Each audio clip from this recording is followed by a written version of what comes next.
दोस्तों, अगर आप एक अकाउंटेंट हैं या अकाउंटेंट बनना चाहते हैं तो ये एक काम आपको जो है वो हर दिन करना होता है। कौन सा है दोस्तों ये काम?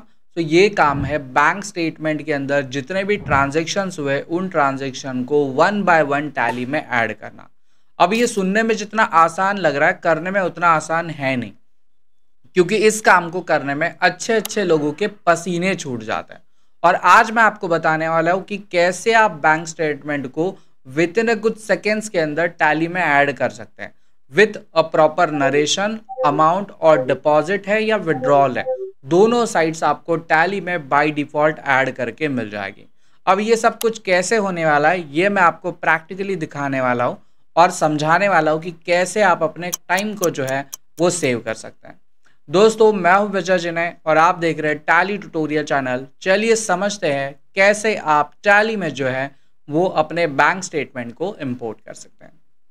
चलिए बढ़ते हैं हमारे टैली की स्क्रीन की तरफ। लीजिए दोस्तों, मैं आ चुका हूं टैली की स्क्रीन पे। यहाँ पे आप देख सकते हैं मेरे पास जो है टैली फिलहाल एक्टिवेटेड वर्जन में है। एक्टिवेटेड का मतलब है मेरा जो टैली है वो एक्टिवेटेड है। यहाँ पे आप देख सकते हैं आपको गोल्ड नाम जो है वो देखने के लिए मिल रहा है।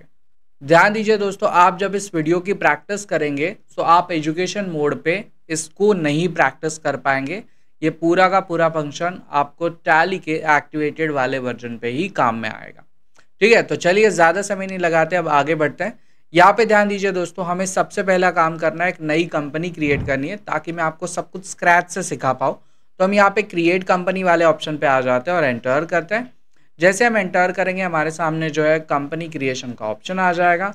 अब यहाँ पे मैं कंपनी क्रिएट करता हूँ जो है बैंक एंट्री, है ना, बैंक डेटा हम लिखते हैं, बैंक डेटा इंपोर्ट नाम से हम यहाँ पे कंपनी बना लेते हैं। एंटर एंटर करते हैं और स्टेट में लिख देता हूँ महाराष्ट्र। ठीक है, हमारे शिवाजी महाराज का स्टेट है तो हम यहाँ पे महाराष्ट्र लिखेंगे।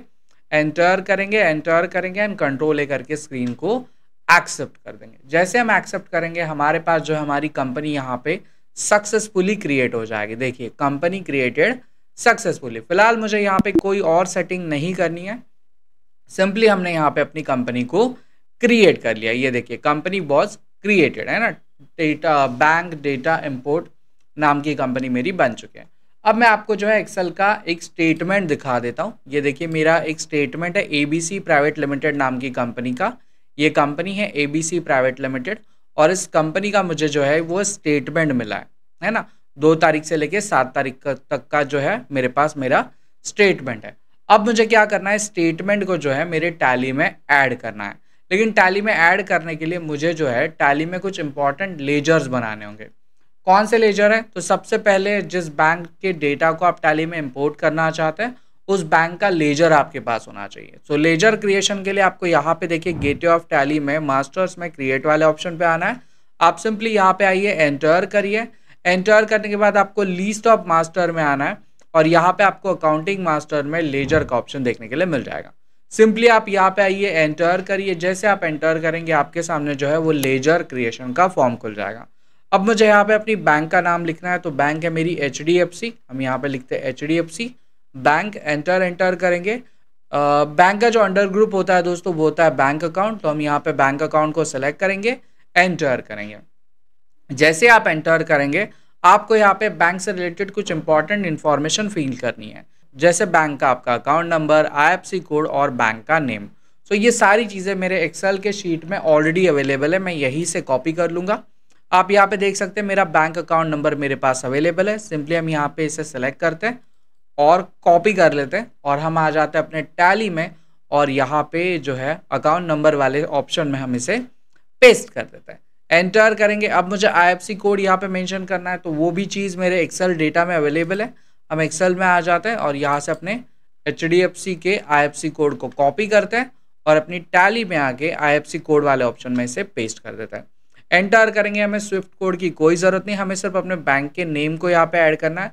तो जैसे ही आप बैंक नेम वाले ऑप्शन पे आ जाएंगे, अगर आपके पास एक्टिवेटेड टैली है तो आपके पास जितनी भी इंडिया में बैंक्स है वो सारी की सारी बैंक की लिस्ट यहाँ पे दिखनी शुरू हो जाएंगी। अब हमें इसमें से HDFC बैंक को सिलेक्ट करना है, तो यहाँ पे देखिए आपको HDFC बैंक का ऑप्शन दिख रहा है ना, नाम मिल रहा है। इसे आप सिलेक्ट करिए, एंटर करिए। बाकी कोई भी कॉन्फ़िगरेशन आपको नहीं करना, सिंपली आप एंटर करके कंट्रोल A करिए या एंटर करके अपने बैंक के लेजर को क्रिएट कर लीजिए। अब मेरे पास मेरा बैंक का लेजर जो है दोस्तों वो क्रिएटेड है। अब मुझे क्या करना है, तो ये जो आप यहाँ पे बैंक स्टेटमेंट देख रहे हैं इसमें काफ़ी सारे एक्सपेंसेस हैं। सो इन एक्सपेंसेस को ऐड करने के लिए मुझे कुछ लेजर्स की रिक्वायरमेंट है। अगर आपके पास पहले से लेजर बने हुए हैं तो कोई दिक्कत ही नहीं, लेकिन हमने कंपनी अभी क्रिएट की है तो मुझे कुछ एक्सपेंसेस के लेजर यहाँ पे क्रिएट करने होंगे। तो हम आ जाते हैं टैली में और कुछ इंपॉर्टेंट एक्सपेंसेस के लेजर को हम यहाँ पे क्रिएट करते हैं, जिसके लिए हम गेटवे ऑफ टैली में मास्टर्स में क्रिएट वाले ऑप्शन पे आएंगे, एंटर करेंगे। हम आ जाएंगे लिस्ट ऑफ मास्टर्स में लेजर वाले ऑप्शन पे, एंटर करेंगे और कुछ इंपॉर्टेंट लेजर हम यहाँ पे क्रिएट करते हैं। जैसा मैं पहला लेजर यहाँ पे क्रिएट कर लेता हूँ जो है मेरा ऑफिस एक्सपेंसेस का, एंटर करेंगे। इसका जो अंडर ग्रुप रहेगा दोस्तों वो रहेगा इनडायरेक्ट एक्सपेंसेस। तो यहाँ पे हम लिख लेते हैं इनडायरेक्ट एक्सपेंसेस, है ना, indirect expenses, enter and control है, दैट्स इट। दूसरा एक्सपेंस हम क्रिएट करते हैं जो रहेगा हमारा कंप्यूटर एक्सपेंसेस। तो मैं यहाँ पर लिख देता हूँ कंप्यूटर, है ना, एक्सपेंसेस, एंटर करेंगे। इसे भी इनडायरेक्ट एक्सपेंसेस में रखेंगे, कंट्रोल है। तो ऑफिस एक्सपेंसेस हो गया, कंप्यूटर एक्सपेंसेस हो गया। एक काम करते हैं और कोई एक एक्सपेंसेस क्रिएट करते हैं। जैसे हम यहाँ पे क्रिएट करते हैं रेंट एक्सपेंसेस, तो हम अभी मैंने यहाँ पे रेंट एक्सपेंसेस का एक लेजर बना दिया जिसको भी हमने इनडायरेक्ट एक्सपेंसेस के अंदर रख दिया। तो मेरे पास कुछ इंपॉर्टेंट लेजर यहाँ पे क्रिएट हो चुके हैं। मेरा बैंक का लेजर यहाँ पे क्रिएट हो चुका है। अब सिंपली मेरे पास ये जो बैंक स्टेटमेंट है दोस्तों, इस बैंक स्टेटमेंट को मुझे अपने टैली में जो है वो इंपोर्ट करना है। कैसे इंपोर्ट होगा, तो ये जो बैंक स्टेटमेंट आपने जिस भी फोल्डर में रखा है उस फोल्डर का आपको पाथ यहाँ पे जो है सबसे पहले कॉपी करना होगा। यहाँ पे देखिए दोस्तों आपके सामने जो है मैं फोल्डर लेके आ चुका हूँ। इस फोल्डर के अंदर जो है मैंने ये बैंक स्टेटमेंट यहाँ पे रखा हुआ है। अब मुझे क्या करना है, सिंपली इस फोल्डर की पाथ को जो है मुझे कॉपी करना है। मैं यहाँ पे आपके सामने इस पाथ को कॉपी करता हूँ और हम आ जाते हैं टैली में। जैसे हम टैली में आ जाएंगे, टैली में आने के बाद देखिए यहाँ पे आपको इंपोर्ट का एक ऑप्शन देखने के लिए मिल रहा है। इस ऑप्शन पे आप आइए, सिंपली क्लिक करिए। जैसे आप क्लिक करेंगे यहाँ पे देखिए आपको एक ऑप्शन देखने के लिए मिल रहा है जो है मेरा बैंक स्टेटमेंट का। इस ऑप्शन पे आप आइए और एंटर करिए। जैसे आप एंटर करेंगे आपके सामने जो है इंपोर्ट बैंक स्टेटमेंट का ऑप्शन यहाँ पे आ जाएगा। अब आपको क्या करना है, तो आपको सबसे पहले जो आपके बैंक के लेजर को यहाँ पे सेलेक्ट करना है। देखिए यहाँ पे पूछ रहा है आपको कि आपका बैंक का लेजर कौन सा है। जैसे आप बैंक लेजर वाले ऑप्शन पे आएंगे, आपने जो भी बैंक्स क्रिएट किए उसके सारे लेजर्स यहाँ पे आपको दिखने शुरू हो जाएंगे। अब मेरे पास एक ही बैंक का लेजर है तो इस बैंक के लेजर को मैं यहाँ पे सेलेक्ट कर रहा हूँ। जैसे मैं एंटर करूँगा मुझे पूछेगा ये कि आप जिस लोकेशन से ये डेटा को इम्पोर्ट करना चाहते हैं उसका पाथ दे दीजिए। तो मैंने ऑलरेडी इस वीडियो को बनाने से पहले प्रैक्टिस कर लिया था, तो वो पाथ एज इट इज़ यहाँ पे दिख रहा है। अगर आपकी केस में नहीं दिखेगा तो यहाँ पे देखिए आपको स्पेसिफाई पाथ का ऑप्शन देखने के लिए मिल जाता है। इस पाथ पे आके जो है आप अपनी पाथ को डिफाइन कर सकते हैं। मेरी केस में ऑलरेडी है तो मैं वापस से डिफाइन नहीं करूँगा। सिंपली हम यहाँ पे एंटर करेंगे। जैसे आप एंटर करेंगे ये पूछेगा कि कौन सी टाइप की जो है फाइल्स आप यहाँ पे इंपोर्ट कर रहे हैं। तो हमारे पास देखिए एक्सेल है, CSV है और डिलिमिटेड ऐसी कुछ फाइल्स है ना। तो हम यहाँ पे एक्सेल वाले ऑप्शन को चूज कर लेते हैं, एंटर करेंगे। जैसे आप एंटर करेंगे आपको इंपोर्ट फाइल का ऑप्शन दिखेगा। फिलहाल देखिए हमें यहाँ पे कुछ भी नहीं दिख रहा है, ब्लैंक दिख रहा है। जैसे मैं एंटर करूंगा मेरी फाइल यहाँ पे दिखनी जो है वो शुरू हो जाएगी। सिंपली आप इस फाइल को सिलेक्ट करिए, एंटर करिए। जैसे आप एंटर करेंगे आपके सामने एक मैसेज आ जाएगा और सिंपली आप यहाँ पे एंटर करेंगे। तो अब जो है आपको ये क्वेश्चन पूछेगा कि आप जब इस फाइल को इंपोर्ट करेंगे तो क्या आपको इसका प्रीव्यू चाहिए। डेफिनेटली हमें प्रीव्यू चाहिए, तो इस ऑप्शन को हम यस करेंगे, एंटर करेंगे। जैसे आप एंटर करेंगे ध्यान दीजिए हमारे पास जो है हमारी HDFC बैंक का जो स्टेटमेंट है वो हमारी टैली में आ चुका है। अब यहाँ पे आप नीचे देखिए आपको एक इंपोर्ट का ऑप्शन दिख रहा है, मतलब जो भी डेटा अभी हमने इंपोर्ट किया है उसे अभी हमें टैली में ऐड करना है। तो यहाँ पे सिंपली मैं इंपोर्ट वाले ऑप्शन पे क्लिक करता हूँ। जैसे मैं इंपोर्ट वाले ऑप्शन पे क्लिक करूँगा मुझे ये एंट्रीज़ का काउंट दे देगा और साथ ही में बताएगा कि कौन से अकाउंट नंबर की एंट्रीज़ आ रही है, मतलब कौन से जो हमारा बैंक अकाउंट है उसकी एंट्रीज़ आ रही है, कौन से डेट से लेके कौन से डेट तक आ रही है और कितनी एंट्रीज जो थी वो टोटल है। तो 18 एंट्रीज है। ओके, कोई दिक्कत नहीं। यहाँ पे देखिए आपको एक और ऑप्शन देखने के लिए मिल रहा है जो है बैंक रिकंसिलिएशन समरी का। इस ऑप्शन को मैं यहाँ से आपको नहीं दिखा रहा, हम यहाँ से सिंपली बैक आ जाते हैं और अब जो है हमारी सारी की सारी जो एंट्रीज थी एक्सेल की वो टैली में आ चुकी हैं। अब इन एंट्रीज को हम 1 बाय 1 टैली में पोस्ट करेंगे। लेकिन आप कहेंगे सर आपने रिकंसाइल वाले ऑप्शन को तो क्लिक ही नहीं किया, तो आप किस प्रकार जो है इन्हें जो है वो टैली में ऐड करेंगे। सो टेंशन नहीं लेना है दोस्तों आपको। यहाँ पे देखिए ऊपर एक ऑप्शन दिख रहा है जो है गो टू का ऑप्शन। इस गो टू वाले ऑप्शन पे आप क्लिक करिए। जैसे आप क्लिक करेंगे यहाँ पे आपको सर्च करना है बैंकिंग एक्टिविटीज़। ये देखिए बैंकिंग एक्टिविटीज़ का ऑप्शन आपको दिख रहा है। सिंपली इस ऑप्शन पे आइए और इस ऑप्शन पे आने के बाद आप एंटर करिए। जैसे आप एंटर करेंगे आप यहाँ पे देख सकते हैं हमारी बैंक यहाँ पे दिख रही है HDFC बैंक, और साथ ही में हमें यहाँ पे दिख रहा है कि हमारी टोटल एंट्री जो है वो अवेलेबल कितनी है। ये देखिए हमारे पास अवेलेबल कितनी एंट्रीज है, 18 एंट्रीज है। हम यहाँ पे आएंगे, सिंपली एंटर करेंगे। जैसे आप एंटर करेंगे आपके सामने HDFC बैंक का रिकंसिलेशन समरी का ऑप्शन खुल जाएगा, जिसमें अनरिकंसाइल में आपको जो है वो डेटा देखने के लिए मिल जाएगा। और साथ ही में यहाँ पे देखिए अवेलेबल ओनली इन बैंक, यहाँ पे डिपॉजिटेड एंड विड्रॉल का ऑप्शन है।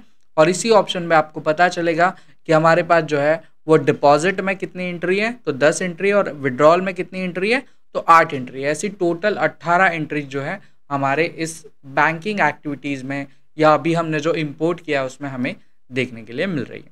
अब इसके साथ काम कैसे करना है, तो यहाँ पे देखिए टॉप में हमें एक ऑप्शन देखने के लिए मिल रहा है जो है अनरिकंसाइल्ड ट्रांजेक्शन फ्रॉम डेट। तो इस वाले ऑप्शन पे आ जाइए और एंटर करिए। जैसे आप एंटर करेंगे आपकी जितनी भी एंट्रीज एक्सेल से आपने इंपोर्ट की वो दिख जाएंगी यहाँ पे। अब आपको एक एक एंट्रीज को पोस्ट करना है। जैसे हमारे पास ये फर्स्ट एंट्रीज है, लगभग 54,000 की एंट्री है। इस एंट्री को अभी मुझे टैली में पोस्ट करना है। सो पोस्ट करने के लिए यहाँ पे देखिए बाजू में आपको एक ऑप्शन दिख रहा है जो है F7 नाम से, जो है create a voucher and multiple voucher. तो इस ऑप्शन को आपको जो है पर्टिकुलर एंट्री को सिलेक्ट करके क्लिक करना है, या आप एंटर भी कर सकते हैं। जैसे आप एंटर करेंगे आपके सामने देखिए वो पेमेंट की एंट्री थी तो अपने आप पेमेंट में आ गई, हमारी बैंक यहाँ पे सेलेक्ट होके आ गई। और जो भी हमारे लेजर्स हैं, अभी इस लेजर को हम कहाँ पे डालना चाहते हैं या इस एंट्री को हम कहाँ पे डालना चाहते हैं, तो हम डमी के तौर पे कर रहे हैं, तो मैं इसे रेंट में डालना चाहता हूँ। तो रेंट के लेजर को हम यहाँ पे सेलेक्ट करेंगे, एंटर करेंगे। यहाँ पे देखिए नरेशन वगैरह सब कुछ आ गया है ना, यहाँ पे आप नीचे देख सकते हैं। अच्छा डेट मुझे यहाँ पे देना है, सो डेट हम दे देते हैं, है ना, 2 तारीख। एंटर करेंगे, देखिए नरेशन वगैरह सब कुछ आ चुका है। यहाँ पे एंटर करिए और आपका ट्रांजेक्शन यहाँ पे पोस्ट हो गया। देखिए टोटल 18 एंट्रीज थी, अब हमारे पास कितनी बची है, 17 एंट्रीज बची है। साथ में अगर हम एक साथ मल्टीपल ट्रांजेक्शन पोस्ट करना चाहते हैं तो वो भी कर सकते हैं। जैसे हमारे पास ये देखिए ये एक ट्रांजेक्शन ऐसे कॉपी करते हैं, इसे सेलेक्ट करते हैं और इसे सेलेक्ट करते हैं, है ना, और इसे सेलेक्ट करते हैं। तो 4 ट्रांजेक्शन मैंने यहाँ पे सिलेक्ट कर लिया। अब 4 को मैं इकट्ठा भी पोस्ट कर सकता हूँ। इकट्ठा पोस्ट करने के लिए मुझे यहाँ पे देखिए क्रिएट जो ऑप्शन है F7 पे, इस वाले ऑप्शन पे आना है। जैसे आप आएंगे जो एंट्रीज आपने सिलेक्ट की है वो एंट्रीज आपको यहाँ पे दिख जाएगी, और साथ ही में आपको यहाँ पे लेजर सिलेक्शन का ऑप्शन देखने के लिए मिल जाता है। मैं स्पेस बार बटन को जैसे दबाऊंगा जो भी मेरी लेजर की लिस्ट है वो आ जाएगी। सो पहले वाले को हम डाल देते हैं कंप्यूटर एक्सपेंसेस में, ध्यान दीजिए, थोड़ा जूम करते हैं। पहले वाले को कंप्यूटर एक्सपेंसेस, दूसरे वाले को हम डाल देते हैं ऑफिस एक्सपेंसेस, तीसरे वाले को हम डाल देते हैं रेंट एक्सपेंसेस, और चौथे वाले को हम वापस से कंप्यूटर एक्सपेंसेस में डाल देते हैं। और सिंपली यहाँ से मैं स्क्रीन को जूम आउट करता हूँ और एंटर करता हूँ। जैसे एंटर करूँगा ये एंट्रीज देखिए चारों की चारों एंट्रीज यहाँ पे आ चुकी हैं। मुझे सिंपली यहाँ पे नीचे एक ऑप्शन दिख रहा है mark as a regular and reconcile, simply click करिए और ये चारों के चारों ट्रांजेक्शन जो हमारे टैली में अभी पोस्ट हो गए। ये देखिए अभी मेरे पास कितने ट्रांजेक्शन बचे, सिर्फ 13 ट्रांजेक्शन बचे। एक और चीज़ हमारे पास है वो है एट ए टाइम आप मल्टीपल ट्रांजेक्शन को एक ही लेजर के अंदर ऐड कर सकते हैं। वो कैसे करेंगे, तो इसके लिए आप यहाँ पे देखिए एक ऑप्शन आपको दिख रहा है जो है F7 पे क्रिएट एंड मल्टीपल का। इस ऑप्शन पे आप क्लिक करिए। जैसे आप इस ऑप्शन पे क्लिक करेंगे, 1 मिनट, हमने ट्रांजेक्शन तो सिलेक्ट ही नहीं किए, तो हम यहाँ पे 1 लाख का ये ट्रांजेक्शन सेलेक्ट करते हैं, ये 2 लाख का, और ये एक 3 ट्रांजेक्शन हमने यहाँ पे सिलेक्ट किए। और हम आ जाते हैं यहाँ पे देखिए आपको ऑप्शन दिख रहा है क्रिएट अ मल्टीपल वाउचर का, F7 वाला ऑप्शन। इस ऑप्शन पे आप क्लिक करिए। यहाँ पे आपको लेजर सेलेक्ट करने की ज़रूरत नहीं है। यहाँ पे आप ऊपर आइए, कॉमन लेजर का आपको ऑप्शन दिख रहा है ना, यहाँ पे देखिए कॉमन लेजर ऑप्शन दिख रहा है। इस लेजर वाले ऑप्शन पे आइए और स्पेस बार दबाइए, और जैसे आप जहाँ पे भी ये एक्सपेंसेस लगाना चाहते हैं, जैसे मैंने ऑफिस एक्सपेंसेस लगा दिया, जैसे मैंने यहाँ पे ऑफिस एक्सपेंसेस सिलेक्ट कर लिया, अपने आप हर जगह पे ऑफिस एक्सपेंसेस का ऑप्शन आ गया। एंटर करिए और स्क्रीन को एक्सेप्ट कर दीजिए। और यहाँ पे देखिए मार्क एज अ रेगुलर वाला ऑप्शन दिख रहा है, यहाँ पे आप क्लिक करिए। आपके सारे के सारे ट्रांजेक्शन दोस्तों अपने टैली में जो है वो पोस्ट हो जाएंगे। विद इन कुछ सेकेंड जो है ये सारा डेटा अभी हमारा टैली में आ चुका है। और मैं आपको बैलेंस शीट भी दिखा देता हूँ जिससे आपको पता चलेगा कि ये कंपनी मैंने आपके सामने ही क्रिएट की थी। अब जितने भी एक्सपेंसेस हमारे बुक हुए वो सारे के सारे एक्सपेंसेस आप यहाँ पे जो है वो देख सकते हैं, है ना। ये देखिए ऑफिस एक्सपेंसेस, रेंट एक्सपेंसेस, है ना, ये जितने भी मैंने डमी ट्रांजेक्शन्स किए वो सारे के सारे हमारे टैली में जो है वो ऐड हो चुके हैं। तो दोस्तों अब हमने समझा कि किस प्रकार आप जो है एक्सेल के बैंक स्टेटमेंट को टैली में इंपोर्ट कर सकते हैं, कैसे लेजर के अगेंस्ट में असाइन कर सकते हैं। तो इसका प्रैक्टिस आप करिए। प्रैक्टिस के लिए आपके पास एक्टिवेटेड टैली होना चाहिए। तो आप जब भी इसका प्रैक्टिस करेंगे इस बात को आप मेक श्योर करिए। और अगर आप अकाउंटिंग में एक्सपर्ट बनना चाहते हैं तो टैली ट्यूटोरियल चैनल को सब्सक्राइब करिए। तो मैं मिलता हूँ आपको अगले वीडियो में, तब तक के लिए अपना ख्याल रखिए। चलिए बाय बाय।